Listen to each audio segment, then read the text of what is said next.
ভালো জনে রইল ভাঙা ঘরে, মন্দ যেজন সিংহাসনে চড়ে। মানসদা পাশে বসে রয়েছে। মানসদা, আমি জানি না যে এই দখল, এখন শুভেন্দু অধিকারী সরকার চাইছেন দখল মুক্ত সরকার, দখল মুক্ত প্রশাসন, সব জায়গা থেকে দখলদারি মুক্ত করা। বুলডোজার এসে পৌঁছে গিয়েছে পশ্চিমবঙ্গের বিভিন্ন জায়গাতে, অবৈধ পার্টি অফিস থেকে শুরু করে অবৈধ জায়গা, অবৈধ ঝুপড়ি, মানে যেগুলো সরকারি জমিতে করা, সেগুলো সমস্ত বুলডোজ করা হচ্ছে। আমার বক্তব্য, কোন কোন জায়গাতে এই দখলদারি রয়েছে? এই যে টলিউড থেকে শুরু করে, আমি জানি না যে সাংস্কৃতিক চর্চা বলে পাশে বিনগ্ধ বসে রয়েছেন, কত মেলা, কত খেলা, কত বিভিন্ন জায়গায় এই যে দেখি আমি নির্দিষ্ট নাকি লবি তৈরি হয়, তারাই নাকি গান গাইবেন, তারাই নাকি সিনেমা করবে, তারাই নাকি কবিতা বলবে। কোন কোন জায়গাতে এই ধরনের ইনভেস্টমেন্ট ঢুকে বসেছিল, কোটি কোটি কালো টাকা ঢুকে বসেছিল, এবং তারাও সেই জন্য মুখটা একদম সিল করে, লক করে, তালা চাবি মেরে মুখের ওপরে, তাদের শিল্পের ওপরে, কবিতা, সাহিত্য, অভিনয় সবকিছুর ওপরে তারা নির্লজ্জের মতো, দলদাসের মতো তারা কাজ করে গেছেন দিনের পর দিন, সমস্ত রাজনৈতিক মঞ্চে গিয়ে ভিড় করেছেন। কি বলবেন মানুষটা? দেখো, আমাদের অদ্ভুত একটা মাইন্ডসেট হয়েছে, আমাদেরকে এর থেকে দ্রুত বেরোতে হবে, তোমাকে আমাকে সবাইকে। সেটা হচ্ছে, না এটা শুভেন্দুদার সরকার, না এটা বিজেপি সরকার। আমরা এতদিন এটা জেনে এসেছি যে মমতার সরকার তৃণমূলের সরকার। আসলে সরকার কারণ নয়, পশ্চিমবঙ্গ সরকার। বাঙালিরা এটা বলতে ভুলে গেছে, কারণ সরকার যে একটা আলাদা সত্তা, এটা না তোমার দোষ না আমার দোষ। পশ্চিমবঙ্গ সরকার সরকার, সেটা না কোনো ব্যক্তির না কোনো পার্টির। আমাদেরকে এই মানে ভাবনা থেকে প্রথম বেরিয়ে আসা দরকার যে সরকার পশ্চিমবঙ্গ সরকার, এবং পশ্চিমবঙ্গ সরকার আবর্জনা সাফ করতে চাইছে। প্রথম কথা হচ্ছে মানে এটা আমরা এমন নিজেদের মাথায় ঢুকে গেছে, একদম জ্যোতি বসুর সরকার, তারপরে বুদ্ধ সরকার, তারপরে মমতার সরকার। এবং ক্ষমতার যিনি রাজ্যের অভিভাবক, তিনি যদি প্রত্যেক ক্ষেত্রে নীরব থেকে গেছেন, তাহলে তার রেজাল্টও দেখতে পেয়েছি আমরা।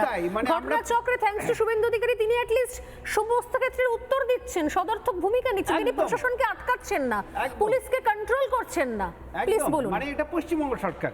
দ্বিতীয় ব্যাপার হচ্ছে, এই যে আমরা বলছি জাহাঙ্গীর সরে গেছে, এর ভিতরের একটা গল্প আছে, সেটা জানার দরকার। না হলে আমরা বলবো যে জাহাঙ্গীর ভয় পেয়ে সরে গেছে। জাহাঙ্গীর সরে যায়নি, এখানে একটা খুব হালকাভাবে পরীক্ষা করা হলো।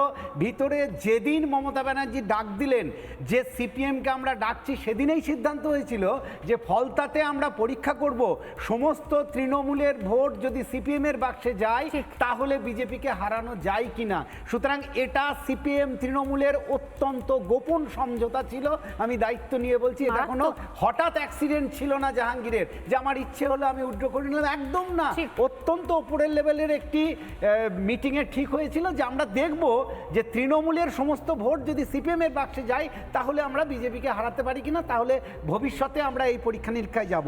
তৃতীয় হচ্ছে, যে ট্যাক্স শুধু একা জাহাঙ্গীর নয়, গোটা পশ্চিমবঙ্গ জুড়ে একটা ট্যাক্স আদায় করা হতো, তার নাম ভাইপো ট্যাক্স।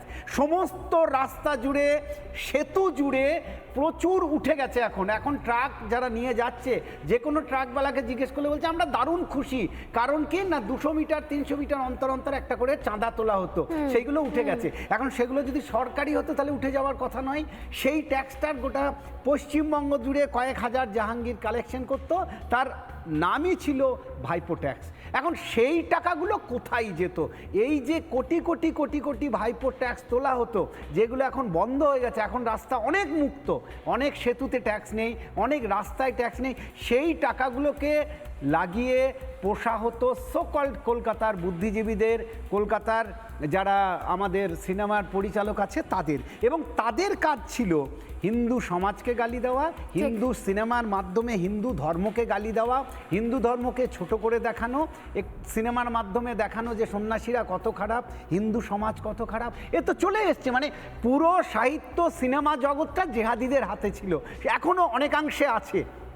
গানের জগৎটাও এই বিষয়টাকে এন্ডোর্স করে, মানে আমি সেগুলোকে কথা বলতে হতো, মন্তব্য করতে হতো সব ক্ষেত্রে, সব ক্ষেত্রে।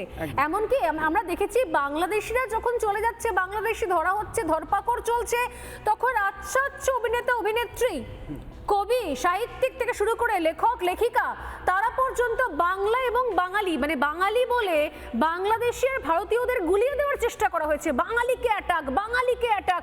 কোথা থেকে আসতো রসদ, কত টাকা ঢুকতো কাদের অ্যাকাউন্টে, কোন কোন জায়গাতে কত কত বেশি সুবিধে, সুযোগ সুবিধে, কি কি রকমের ভাতা, কি কি রকমের টাকা, কি কি ধরনের অফার, কি কি ধরনের গ্রান্ট তাদের অ্যাকাউন্টে গিয়ে হিট করতো, এবার কিন্তু সমস্ত হিসেব হতে চলেছে। নানা ধরনের কন্টেন্ট দেখার জন্য লাইক করুন, শেয়ার করুন আমাদের ফেসবুক পেজ, সাবস্ক্রাইব করুন আমাদের ইউটিউব চ্যানেল।